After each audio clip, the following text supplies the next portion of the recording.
병자일주에 대해서 공부해 보겠습니다. 병자일주 편관과 안녕하세요. 자, 지장간에 편관과 정관이 들어 있습니다. 그러면 정관태 장성 병자일주는 병자 정관태 장성 평두 청기성 천복성 복성기인 교신성 음양차착 음양 계비관 내공간 요 부분을 동영상이 있을 거예요. 그 부분을 참고하시면 본인의 성격 앞으로 펼쳐질 일들 DNA 본인의 DNA가 되겠습니다. 참고하시면 돼요. 병자가 남자라고 하면 편관과 정관이 로강이 놓여 있으니까 병자 일주가 남자라면 직장을 굉장히 멋진 직장으로 끝까지 이렇게 해가면서 권위적이고 잔소리도 되게 많고 돈 욕심도 많습니다. 그리고 자식이 자식한테 관심이 굉장히 많아서 자식이 굉장히 현달하겠죠. 자식을 떠받드는 형국이죠. 그리고 여자라고 보면 병자일주가 여자이면 남편이 로강이니까 남편을 떠받들고 삽니다. 쥐어 사는 거죠, 남편한테. 그러면 남편이 편관 정관이 관성 혼잡이기 때문에 그러기 때문에 고집스러운 남편이겠죠.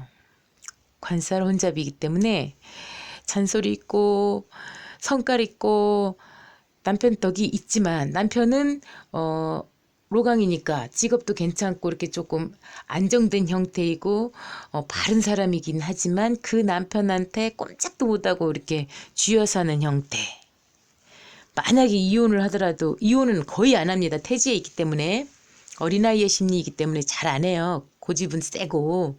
그지만 만약에라도 이혼을 하는 경우라면 또다시 결혼해도 그런 남자하고 결혼합니다. 그러니까 이혼하지 마세요. 네. 그리고 피로 부종, 류모티즘, 두통, 원형탈모, 잠봉치레, 신경쇠약, 간장질환에 선천적으로 약하게 되겠습니다. 그리고 교육, 공직, 육아, 음악, 건축, 중매, 세무회계 기록, 보관 정보, 정비 설비 이쪽에서 두각을 나타내겠죠. 은폐성이 있습니다. 비밀을 간직하고 있어요. 자라고 하는 것은 모성애를 자극해요. 그래서 배우자가 이 사람을 챙겨주게 돼 있어요. 왜냐면 태지에 놓여 있는 자라고 하면 더더욱이나 어린아이의 심리가 가지고 있기 때문에 어린아이의 심리예요. 그래서 내가 만약에 너 진짜 이렇게 계속하면 너 내 쫓아버린다? 그럼 진짜 내 쫓는 줄 알아요. 그래서 벌벌 떨어요. 애기이기 때문에 엄마가 말 안 들었어. 그럼 너 진짜 내 쫓아버릴 거야. 이렇게 하면은 내 새끼를 어떻게 내쫓겠어요. 내 목숨인데. 그냥 말이 그렇잖아요. 말을 듣게 하기 위해서 그냥 협박하는 거잖아요. 그지만 그 애는 그걸 믿어요. 정관 태지에 있는 사람들은 믿어요. 애기이기 때문에 잘 몰라. 그래갖고 삐져요. 그러면 엄마가 내쫓는다고 했었잖아. 이렇게 했잖아요. 그러면은 그걸 풀어주려면 또 미안해. 엄마가 말을 잘못했어. 그걸 또 막 풀어줘야 돼. 그러면 안 통해. 이렇게 얘기를 합니다. 그러면 그 풀어주려고 막 얘기하고 안아주고 막 이렇게 해도 잘 안 풀려요. 근데 이제 가만히 놔두잖아요. 그럼 본인이 스스로 풀고 와요. 마음이 애기의 마음이기 때문에 금방 변해가지고 혼자 놔둬야 변해가지고 와요.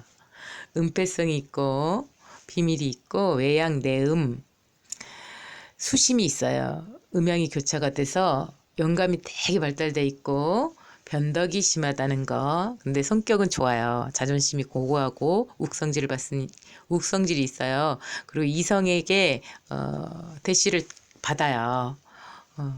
매력적으로 보이죠.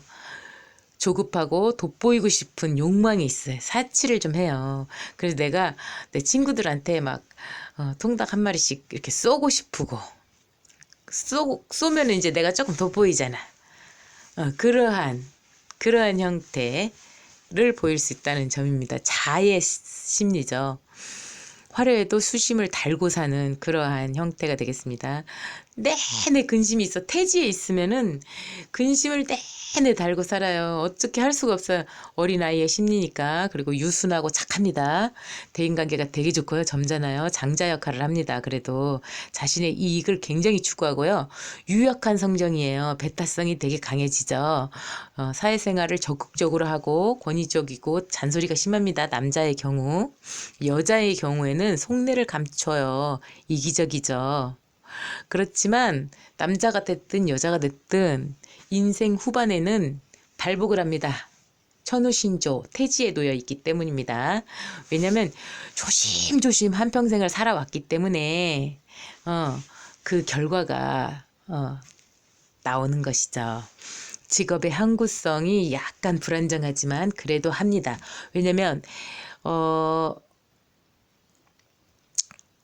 나는 열심히 했는데 사회적인 바람을 타고 또는 배우자의 어떠한 안 좋은 형태 때문에 내가 그거를 책임지고 와야 되기 때문에 이러한 형태로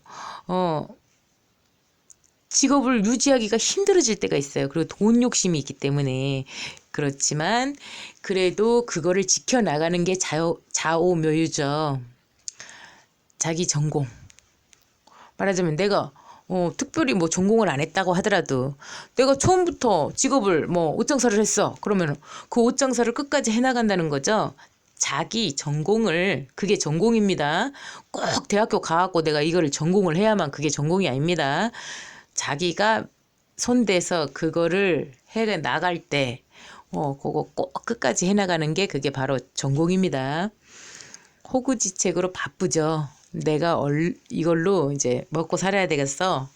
그럼 그걸로 일하는 거, 그런 걸로 바쁩니다.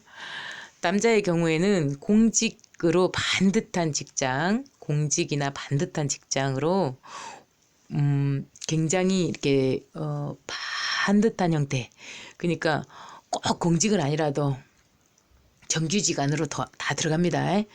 그러한 직장을 갖고 그 직장을 유지해요. 그런데 태지에 있으니까 가끔 한 번씩 이렇게 조금 흔들릴 때가 있습니다. 그래도 또다시 그 좋은 형태의 직장과 인연을 하게 됩니다. 그리고 자식이 굉장히 현달합니다. 그런데 고집이 센 부인을 만나요. 고집이 세요. 왜 세냐면 선생님이 세다는 걸 아셔야 됩니다. 선생님이 정해놓은 그 규칙대로 하길 바라지만 그 안에는 그걸 따르지 않죠. 그러니까 고집이 세 보이죠? 그렇지만 선생님이 정해놓은 그 규칙이 잘 생각해보면 그게 맞는 규칙이 아닙니다. 그냥 다만 선생님한테만 맞는 거지 다른 사람한테 강요할 필요가 없습니다. 선생님이 고집이 세시기 때문에 선생님 말을 안 들으니까 그 사람이 고집이 세야 보이는 거죠. 그렇지만 그 부인도 고집이 센 거죠. 왜냐면 웬만하면 따라와야 되는데 안 따라오니까 정제 편제가 공망이 되었기 때문이죠. 자, 여자의 경우는 남편 덕은 있어요. 남편이 굉장히 바람직한 직업을 가지고 있고 굉장히 좋은 사회생활에서 적응 잘하면서 굉장히 잘하는 스스로 다른 사람한테 의지하지 않고 본인이 본인 가정을 이끌어 나가는 그러한 형태, 직업도 굉장히 좋은 그러한 형태인데 직업이 좋다고 하니까 또 만약에 농사 진다고 쳐도 결과가 좋은 겁니다. 내 땅 가지고 내가 하면서 빌려서 하더라도 내가 이득을 치면서 일을 하는 형태입니다. 너무 이렇게 빌려가지고 하는 형태. 너무 빌렸는데 그걸 갚지도 못하는 형태는 아닙니다. 그러한 남편인데 잔소리가 심하고 성깔이 좀 있어. 그래서 내가 꼼짝을 못해요. 그러면 이 아내는 늘씬하겠죠. 약간 무기력증에 빠집니다. 나태해지겠죠. 관성이 연주, 월주, 시주에 투출되어 있어도 마찬가지 형태가 됩니다. 자존심이 되게 강해요. 그리고 본인만의 지키려고 하는 그 규칙이 있습니다. 그리고 사치가 있고요. 장식을 잘하고 치장에 관심이 있습니다. 편관 성향인데요. 편관하고 태를 공부하시면 이런 느낌이구나 라는 것을 알 수가 있을 겁니다. 편관하고 태의 동영상을 한번 봐주세요. 편관이 자기가 이렇게 좀 지킬 건 딱딱 지키면서 직업도 딱 이렇게 지켜가면서 할 건 하고 또 주변 사람도 되게 의식하고 뭐 이러한 성향, 고집도 되게 세고 이런 건데 태지도 고집이 되게 세요. 어린아이의 심리가 가지고 있어서 달달달달달달달달 볶아. 뭐 사준다고 했다고 치면 사줄 때까지 물어봐요. 언제 사줄 거야? 어디 가서 사줄 거야? 어떤 걸로 사줄 거야? 계속 물어보고요. 또 만약에 누가 온다고 했어. 언제 와? 언제 와? 올 때까지 물어보죠. 어디 간다고 했어. 언제가 이렇게 계속 이렇게 달달달달달 본인이 본인을 볶는 그런 형태가 되는 것이 바로 태지죠. 연주, 월주, 시주에 식상이 투출돼 버리면 직업이 안정돼요. 안락하게 무난하게 이렇게 가요. 왜냐면 관이 제살됐으니까. 편관이 제살됐으니까.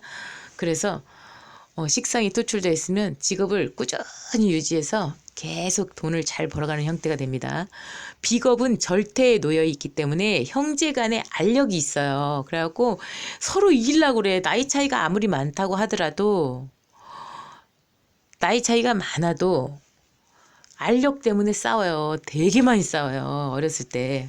소심하고요. 마음만 있을 뿐이고요. 내 거 챙기기에 급급해가지고 이렇게 막 왔다 갔다 막 이렇게 막 그러한 형태가 잘 안 됩니다. 계산적이고 활약이 잘 안 되는 거죠. 식상 절대에 놓여서 처가와는 소원하고 여자는 자식으로 애를 태워요. 자식하고 더럽게 싸웁니다. 어떻게 싸우냐면 자식한테 휘둘려요. 내가 애기니까 자식이 나를 깜봐. 갖고 내가 뭐 해라고 했다고 하면 말을 안 들어요. 근데 그 애가 내가 봤을 때는 막 걱정이거든. 내가 어린애니까 그 아이가 어린아이의 심리로 보니까 그 아이가 걱정되는 거예요. 그렇지만 그 아이는 스스로 잘하고 있어요. 선생님이 문제예요. 자, 위장질환과 체기를 갖게 됐죠. 근데 말년에는 자식 덕을 봅니다. 자식이 나보다 주머니가 더 크단 얘기예요. 나보다 머리가 더 많이 굵고 더 커 나갈 수 있다는 점입니다. 내가 어린아이이기 때문이죠. 네. 그러니까 본인의 그 걱정만 살짝 내려놓으면 된다는 점이죠. 그리고 재성이 생, 태궁에 놓이기 때문에 재복이 떨어지고 음덕이 좀 떨어집니다. 처덕이 없다고 볼 수가 있죠. 무정에서 이혼을 한다. 그래도 또다시 그런 여자가 옵니다. 그러니까 이혼하지 마시고 그냥 사십시오. 부친떡이 떨어진다고 볼 수 있습니다. 근데 재성이 생에 놓였어. 그래서 투출이 됐어. 그러면 이야기가 달라집니다. 그러면 부친떡, 아내떡도 다 같이 갖게 되는 겁니다. 자, 인성이 욕, 병, 태궁에 놓여 있으니까 화려한 모친의 영향력을 갖겠죠. 그리고 모친이 계속 영향력을 행사하겠죠. 모친한테 휘둘려요. 근데 학문적 성과가 없어. 직주 이동이 자주 오고 중도 포기가 됩니다. 근데 이 엄마가 태지에 있기 때문에 화려하게 막 돌아다니고 막 그러면서도 이 자식한테 아유 어떻게 될까 저떻게 될까 막 벌벌벌 떨기 때문에 자꾸만 참견을 하는 겁니다. 그러한 현상에 놓이게 된다는 점입니다. 병자일주.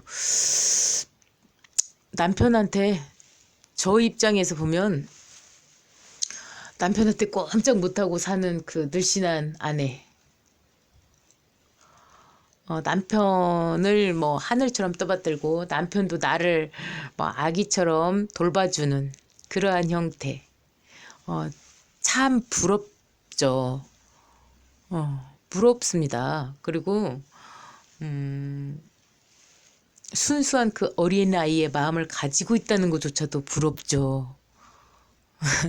그리고 남자라고 본다고 하더라도 직업이 괜찮고 자식 잘 챙기면서 멋진 남자. 아내 떡은 떨어지지. 왜냐면 내가 잘났으니까 그 아내를 데리고 와서 내가 이 아내를 키워야 되는 그런 입장이 되는 거죠.